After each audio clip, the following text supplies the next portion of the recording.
Okay, guys, welcome back to Basics episode something. We'll figure that out. Both of us have forgotten. Uh, where I'm taking my lovely fiance Jessica and teaching her how to trade. We're in the 20s now, so if this is your first one watching, there's a playlist on both of our channels. Go back, start at one and work your way up, or it's like starting in the middle of a show. It won't make any sense, but we just finished technical analysis, then fundamental analysis. Um, Probably going to be more on technical, I'm sure.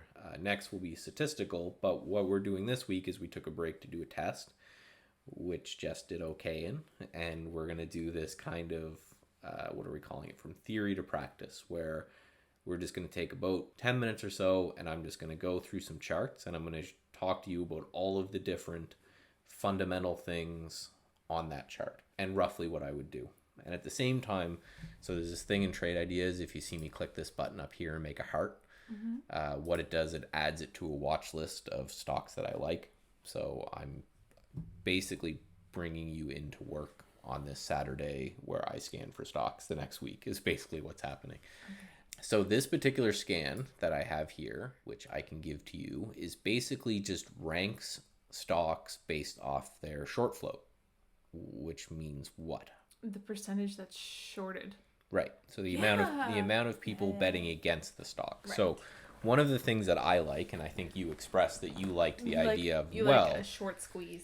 right, is I want to know where are people putting their bets against, and where do I think, because it's a catalyst that is known, right? SKT, I know I've been watching. SKT is an outlet store. I don't know the story, again, we don't focus on that, but there is a million people betting against the stock. So I know if I can find a pattern that I know has statistical How do you know edge. there's a million people? That was me being dramatic. But for this, right, and this is what the purpose of this is.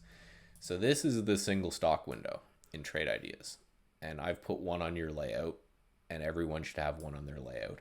And you can customize this with absolutely everything under the sun. So you can add any column here that you like to it.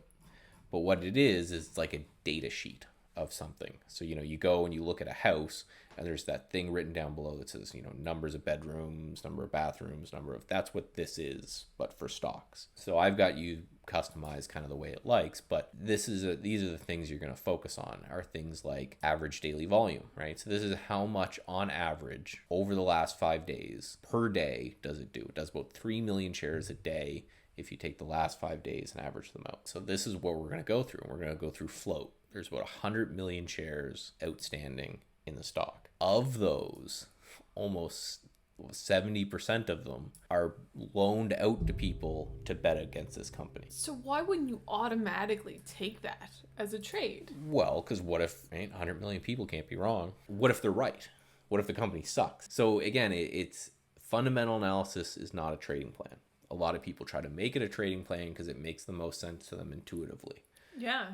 But most people are usually wrong, but not always wrong. Most people have been betting that Apple is going to go up, and Apple has gone up insanely over the last 20 years. So if you had just said, well, most people think Apple's a good company, so I'm going to bet against it, you would have gotten killed, right? Same way as there was a lot of people betting against Bear Stearns and Lehman Brothers when they went bankrupt. And if you had bought there, you would have lost all your money, right? So we take the technicals and we add the fundamentals, or we take the technicals and we add the fundamentals and say, okay, this is the trade I'm going to make. So here on SKT, I don't see anything right now, but I'm going to add this to my heart list because of this massive short float. And you can see I wouldn't have been interested at all as this thing is falling.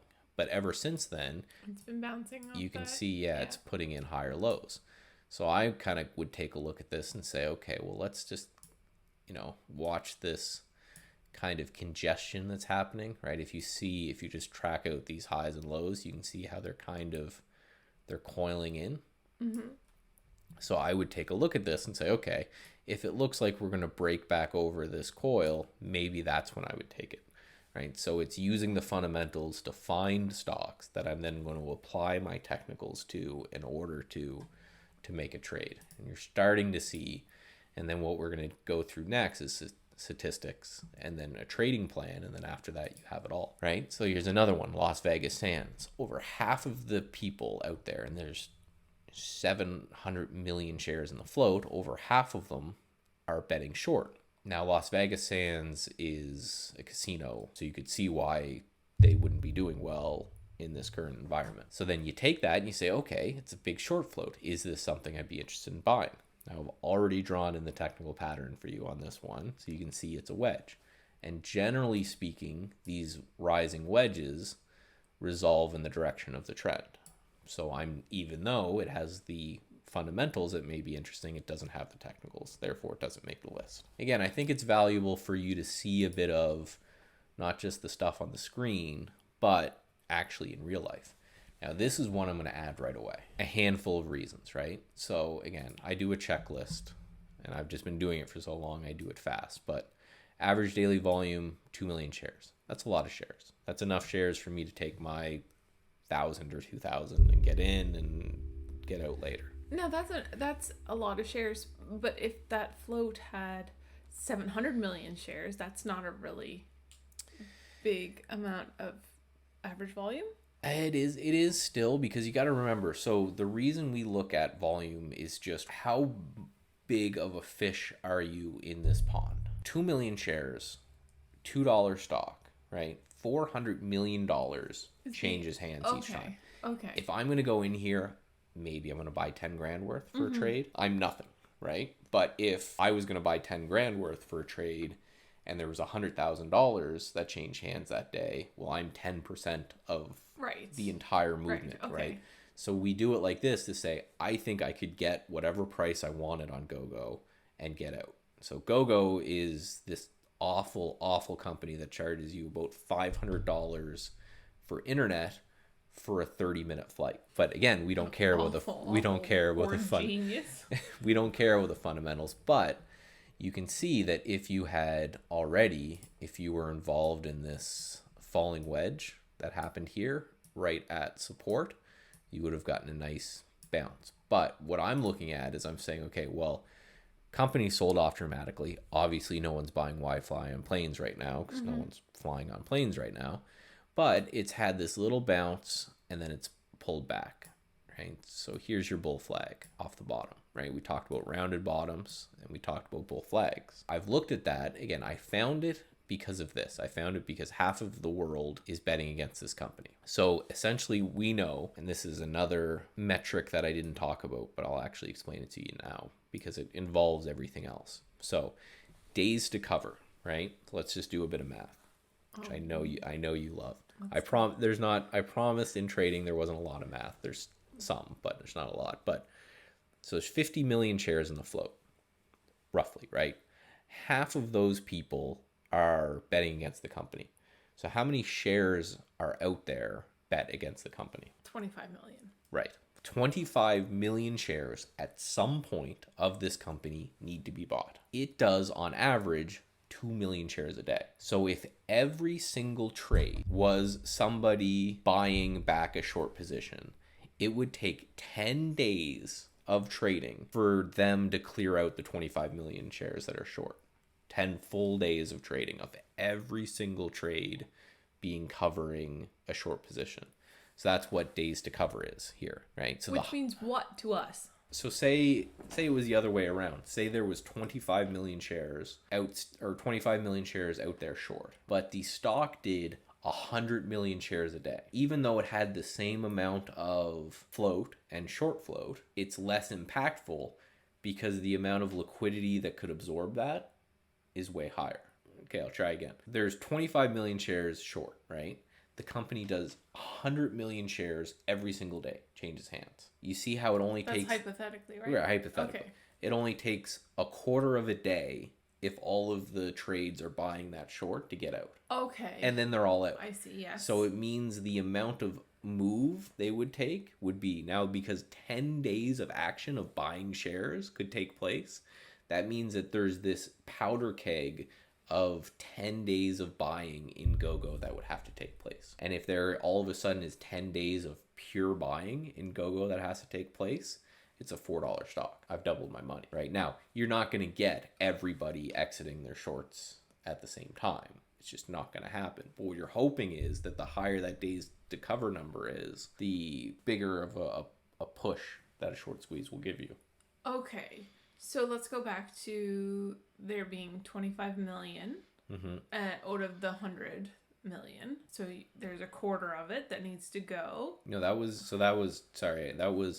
saying there's 25 million shares short, and the company does 100 million shares traded a day, not their float, right? So short float is the amount in their float and the amount of shares that are lent out. Right. And that's it. So days to cover are the amount of shares that are short, how many shares are in the float, and then how much trading takes place on an average day. Okay, so that's reflected in that days to cover. Right. So basically, short float contains the 2, and then days to cover contains the 3. Just focus on short float. It doesn't matter too much, but just to build on the system. So basically what I'm trying to say is, so we know we've got this rounded bottom in GoGo that looks interesting. We have this bull flag in GoGo that looks interesting. And we know we're sitting on this 10 days of buying that's going to have to take place at some point. So I put my little heart on it, which means I'll watch it on Monday. If it starts to break out of here and it looks strong, I can buy it here. I can put a stop right here. And then if all of a sudden 10 days of buying occurs, we could get a pretty big spike. So I'm risking 20 cents to maybe make $2, and that'd be a 10 to 1. So again, this is just how we structure trades when we're thinking. So here's another interesting one. So what pattern do you see here? A flag. Mm-hmm. And again, there's many different kinds of flags, but right, you got basically a flag is a move up and then a consolidation, right? So this kind of looks almost more like you've got your descending triangle here, but you've got it coming out of a big move, right? So I'd keep my eyes on this. Again, I'm not interested here. It'd have to break about 15, which there's another feature that TradeIdeas has where you can click on this chart and say, if it breaks 15, let me know. And then as you're going about your day, it will make a sound and pop up and says, hey, Revolve's breaking 15. And within this, you can write up a little note and saying, I'm taking this because it's coming out of a, descending triangle, right? You can write up the whole trading plan so that when you see it, you know exactly what to do.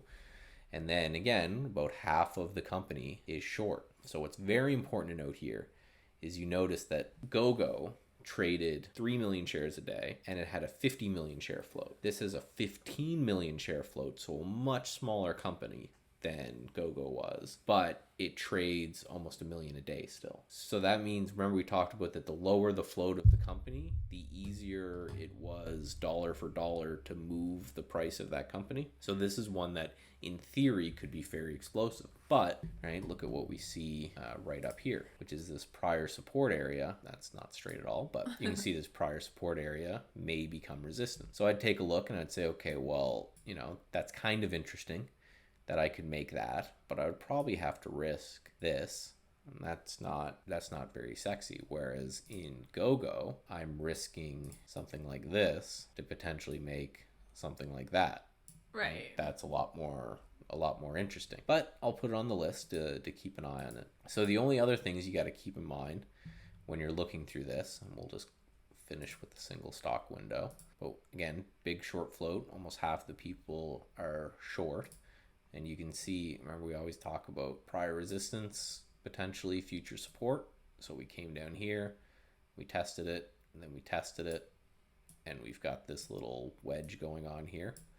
So this is an A+ candidate for Monday right here. But again, you can see how there's just kind of in my head, I'm doing a checklist. I'm saying, okay, what's the float? What's the short? How much volume does it do? What's the days to cover? So basically everything on this list, I bring up the stock and then I do this mental checklist. And then I bring up the stock and then I do this mental checklist so that I'm making sure that whatever I'm seeing, I actually have a potential to actually trade it and make money off of it. I don't care about just spotting patterns. I want to make sure that if I'm going to take my kind of mental time and energy to focus on this and make sure it's something that I'm watching the next day, that there's enough liquidity for me to trade it and that there's enough potential to make money off it. only one human, so I can only focus on a certain amount of stocks at a time. So I want to make sure that the ones that I'm focused on have all of these.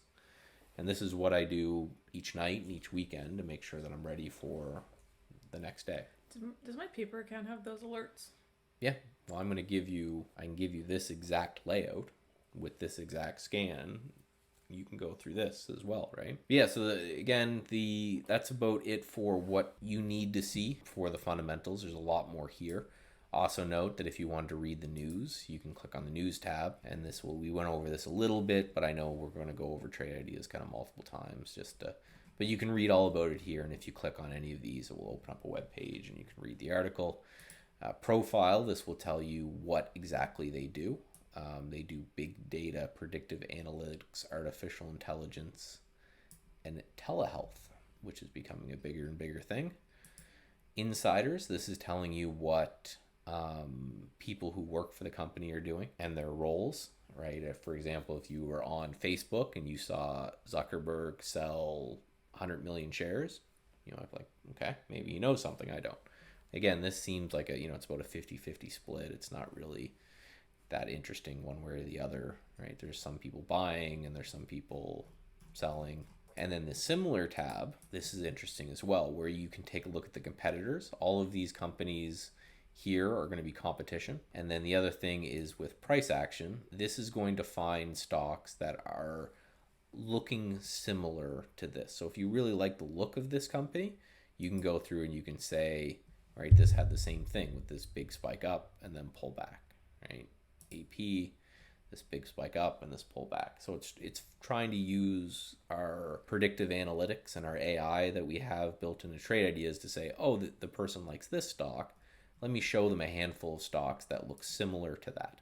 And it's still learning. It's got a ways to go, but that's how that's kind of working. Does that make sense? So do you feel like you have now both technical and fundamental knowledge that you can sit down and put on some paper trades? Maybe share some of those with the people. Mm-hmm. All right. Well, again, if you're seeing this on my channel, next video is over at Jess. She's starting to get to the point where she's getting comfortable enough, and she may be making some of her own videos where put on some paper trades, talk about what you've learned, about how much it hurt when you lose, because it hurts and you'll cry, and I cry frequently, but that's fine. I think I'm almost past the crying stage, maybe another 10 years and I'll stop crying, but that'll be great when you start doing those videos. And until then, we're just going to keep learning. Next will be, again, statistical analysis. So get ready for a few weeks of math. Excited? Yeah. It'll be great. And then we'll build you a trading plan, and then you're off to the races. All right? All right. Okay, guys. Bye-bye.